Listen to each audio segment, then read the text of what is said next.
आवाज़ सिंध न्यूज़ में ख़बरुनि अपडेट सिलसिलो जारी है। ख़बर शामिल कयूं पिया। ब्यूरो चीफ सिंध हुब अली जहांगीर जी रिपोर्ट मुताबिक़ हिंगोर जा लॻे रसूलाबाद जो रहवासी मियां दादो वलद गुलाम नबी गांगरो पंहिंजे गांगरा बिरादरीअ जे महमद पंजल गांगरो ख़िलाफ़ मुबैना इल्ज़ाम हणंदे चयो त महमद पंजल गांगरो मुंहिंजी ज़मीन ते कब्ज़ो करणु चाहे थो ऐं मूं पंहिंजी ज़मीन खपाए गुलाम अब्बास राजपर खे ॾिनी आहे। हाणे हू हरू भरू असां ते ऐं गुलाम अब्बास राजपर ते इल्ज़ाम थो हणे जेको अमल ग़लति आहे।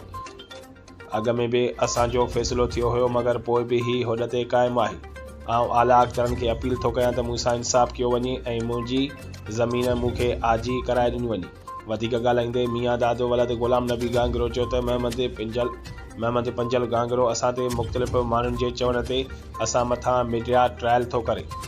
असांजो प्रॉपर्टीअ मां हिसो आहे जंहिं ते ही कब्ज़ो कयूं वेठो आहे, जॾहिं त ज़मीन जो खातो बि असांजो आहे ऐं 7 फारम जा कागज़ बि असां वटि आहिनि ऐं मुख़्तलिफ़ जॻहियुनि ते फ़ैसिले जूं ॻाल्हियूं बि थियूं आहिनि जिते ॾोही थियो आहे, मगर ख़बर नाहे कंहिंजे चवण ते असां मथां मीडिया ट्रायल थो करे। उन सां केतिरा ई भेरा ॻाल्हियूं कयूं आहिनि। केस गंबट जी अदालत सगोरीअ में बि हलंदड़ आहे, वरी पाण वते थो मीडिया ट्रायल कराईंदो। असां बिरादरीअ जे मुअज़्ज़ज़ माण्हुनि खे चवंदासीं त इन मामले ते हुनखे फ़ैसिले तहत पाबंद कयो वञे या फ़ैसिलो करायो वञे ऐं SSP Khairpur, ASP Gambat, SHO हिंगोर जा इंक्वायरी करे असां सां इंसाफ़ कयो वञे।